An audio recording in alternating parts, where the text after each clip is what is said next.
Hello everyone, আসসালামু আলাইকুম। সবাই কেমন আছেন? আজকে হচ্ছে বিয়ের ব্লগটা নিয়ে চলে আসলাম। এই তো আমরা সবাই এখন রেডি, এখন আমরা ওখানে যাব। এখানে আমি আর আমার ছোট ভাই আগে নিচে নেমে গিয়েছিলাম, কারণ আমাদের রিক্সা নিতে হবে একটা। আর এই তো আমার পিছনে দেখতে পাচ্ছেন বিয়ে বাড়ির বাতিগুলো। যাই হোক, তো একটা রিক্সা নিয়ে, বড় রিক্সা নিয়ে, কারণ যেহেতু আমরা তিনজন, তাই বড় রিক্সা নিয়ে আমরা চলে যাই বিয়ে বাড়ির উদ্দেশ্যে। আর আমার ছোট ভাইকে আমরা সামনে বসতে দিয়েছিলাম, যেহেতু ও ছোট, ওকে আমরা সামনেই দিই।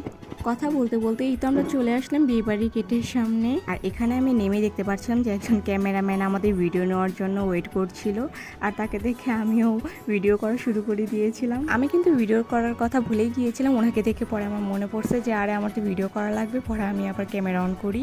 আর এটা হচ্ছে সেই বিয়ের সেন্টার, এটা হচ্ছে আমার স্কুলের একদমই সামনে।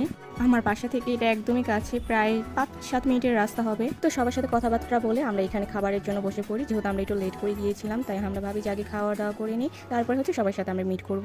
সবাই যেহেতু দোতলায় ছিল, তাই আমরা ভাবি যে পরে খাওয়া দাওয়া শেষ করে একবারে দোতলায় যেয়ে সবার সাথে আমরা দেখা করবো। আর সামনে আবার ক্যামেরাম্যান চলে এসেছে, আমি তো লজ্জাতে খাওয়াই অফ করে দিয়েছিলাম, কিছুক্ষণ অফ রেখেছিলাম। আর হলুদের দিন তো তেমন আমি একটা কিছু খেতেই পারিনি, তবে আজকে আমি ভালোই কিন্তু খেতে পেরেছি, যেহেতু রোস্ট আমার ফেভারিট, রোস্ট আমি প্রচুর খাই। আমি তো বিয়ে বাড়িতে গিয়ে 2টা রোস্ট নিয়েছিলাম, সেটাই আমি খেয়েছিলাম। আর অল্প একটু জর্দা নিয়েছিলাম। এবারে আমি একটা বেশি একটা খাবার ওয়েস্ট করিনি। তো খাওয়া দাওয়া শেষ করে হচ্ছে আমরা উপরে যাব। তো তখন দেখি যে আম্মু এখানে পান নিচ্ছে, আর আমারও তো আম্মুকে দেখে পান খাওয়ার জন্য অনেক ইচ্ছে যাচ্ছিল, কিন্তু আমাকে খেতে দিচ্ছিল না। তবে যাওয়ার আগে আমি কিন্তু ভেবে নিয়েছিলাম যে আমি একটা যাওয়ার সময় পান নিয়েই যাবো। এখানে কিন্তু অনেক আর্টিফিশিয়াল ফুল ছিল, ফুলগুলো খুবই সুন্দর ছিল, চারপাশে খুব আর্টিফিশিয়াল দিয়ে ফুল সাজিয়েছে, দেখতে খুবই আকর্ষণীয় লাগছিল। আমার কাছে তো মোটামুটি অনেক ভালো লেগেছে, মানে ছোটোখাটো সেন্টারের মধ্যে এটা ছিল খুবই সুন্দর একটা সেন্টার। আর এখানে তো এসে দেখি যে বউ তার ফ্যামিলি পেয়ে খুব খুশি, সে তো কান্নাই করে দিয়েছিল আর সবাইকে জড়িয়ে জড়িয়ে ধরছিল।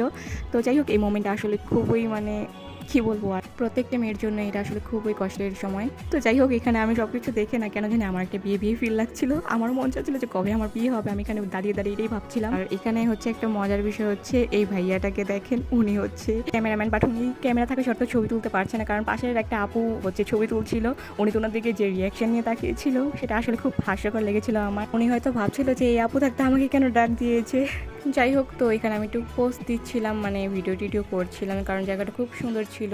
আর কিছুক্ষণ পর আব্বু আসে, আর আব্বু এসে খাওয়া দাওয়া করে। খাওয়া দাওয়া শেষ হলে তারপর আমরা আব্বুকে নিয়ে বের হয়ে যাই, সবার সাথে আস্তে আস্তে দেখা করি। আর আপনাদেরকে তো আমি বলেইছিলাম যে আমি নিচে গিয়ে অবশ্যই একটা হলেও পান নিবো, সেটা যেভাবেই হোক। তো আব্বু এখানে হচ্ছে ওনাদের জন্য গিফট দিচ্ছিল, আর আমি এখানে সেই সুযোগে আস্তে করে পান নিয়ে নিয়েছিলাম। এখানে দেখতে পাচ্ছেন আমি এখানে নিচ্ছিলাম পান, আর আম্মু কিন্তু এটা খেয়াল করেনি, এখানেই তো আমি নিয়ে নিয়েছি।